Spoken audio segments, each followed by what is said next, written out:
Hello les filles, c'est Aurélia de Femmes d'Intérieur. Bienvenue dans cette série de vidéos prophétiques que j'appelle Wake Up Spirituel. Ce sont des messages qui, je l'espère, vous pousseront à vous réveiller, vous réajuster, mais surtout à saisir ce que le Seigneur veut que vous fassiez particulièrement en cette saison. Le message d'aujourd'hui s'appelle « Pendant que tes ennemis tombent, toi tu montes ». Alors, je ne sais pas si ça te parle, mais il y a, je crois que c'était en 2016, bon, j'ai fait quelques recherches, je crois me souvenir que c'était en 2016, c'était Michelle Obama qui avait dit une phrase, c'était en anglais, c'était « When they go low, we go high ». Et où en gros ça avait fait le buzz, tout le monde disait ça sur les réseaux et tout. Je ne sais même plus de quoi elle parlait, mais c'était à une convention démocrate. En gros, ça veut dire quand ils s'enfoncent, nous, on s'élève en fait, d'accord? Et c'est vraiment typiquement dans ce cas-là dans lequel on est, il y a comme un effet de levier. Bon, c'est pas dans le sens économique, mais vous voyez ce que je veux dire. Quand vous allez dans 1 Samuel 17, 4, donc là on parle de Goliath, et Goliath en fait, il est à la tête de l'armée des Philistins. La Bible le décrit vraiment, donc là, comme une personne qui est vraiment imposante, impressionnante. Il fait 2,90 m, donc 6 coudées et 1 en pan. Donc j'ai été voir un peu ce que ça représentait aujourd'hui. C'est à peu près 2,90 m, donc c'est très impressionnant. La Bible parle aussi de comment est-ce qu'il est vêtu. On dit qu'il a un casque d'airain, il porte une cuirasse à écailles du poids de à peu près, ça fait à peu près 57 kilos pour sa cuirasse et sa lance, elle pèse à peu près 7 kilos. Donc c'est vraiment une personne qui impose.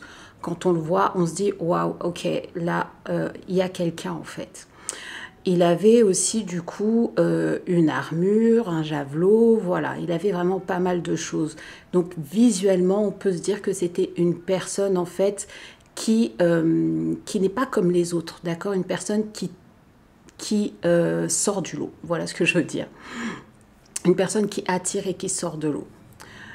Ensuite, la Bible nous dit aussi qu'il avait une personne qui lui portait son bouclier. Donc, je ne sais pas si c'est quelque chose qui est commun, en fait. Mais voilà, on voit qu'il y a des personnes qui sont à son service. Et c'est un homme qui est puissant, ok? C'est aujourd'hui l'équivalent vraiment d'une personne qu'on voit et on se dit, ok, c'est du lourd, en fait. C'est une personne qui a des responsabilités. C'est une personne qui est reconnue. C'est une personne qui a du pouvoir, vous voyez? Mais Goliath, c'était aussi une personne redoutée.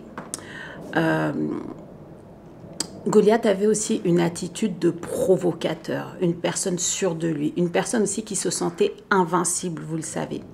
La Bible dit que les gens étaient effrayés et saisis d'une grande crainte quand ils voyaient Goliath. C'était quelqu'un qui régnait en son temps. Les gens avaient peur et n'osaient pas l'affronter. Je ne sais pas si ça te fait penser à des personnes dans ta vie, mais écoute bien. Ce que Goliath, en fait, représentait, c'était ça. Et en fait, ce qu'il faut comprendre, c'est que sa tombée a permis l'ascension de David. D'accord? C'est quand il est tombé, donc avec du coup la fronde que David avait, et bah, en gros, voilà, la fronde et puis les cailloux qu'il lui a envoyés sur le front, qu'il est tombé par terre. Ensuite, David lui a coupé la tête. Et c'est là, en fait, que David a commencé même à être comparé au roi. C'est là que David a commencé à avoir accès à des choses qu'il n'aurait jamais imaginées. Comme le type de mariage qu'il a eu. Même quand on lui a dit, bon bah voilà, là tu vas te marier, il était en mode, mais non, c'est pas de mon niveau en fait, vous voyez. C'est des choses, il a eu accès à des choses dont il n'était pas censé être destiné, ok? Donc concrètement, ce que tu dois retenir là en fait, c'est que là, tes ennemis sont en train de tomber et c'est ton moment de gloire. Tu vas être propulsé, tu vas monter. Toutes les personnes en fait qui t'ont fait du mal, qui t'ont sali, qui se sentaient vraiment dans une impunité totale, c'est leur chute, c'est le moment de leur ruine. Ce qu'il faut comprendre en fait, c'est que David, du coup, par la suite, il a eu une espèce de promotion. il a été lui-même à la tête de l'armée d'Israël, d'accord? Donc il a été promu à un rang plus élevé, d'accord? Attends-toi donc à être toi aussi promu à un rang plus élevé, d'accord? Ok, ma prière est que tu sois là où Dieu t'attend.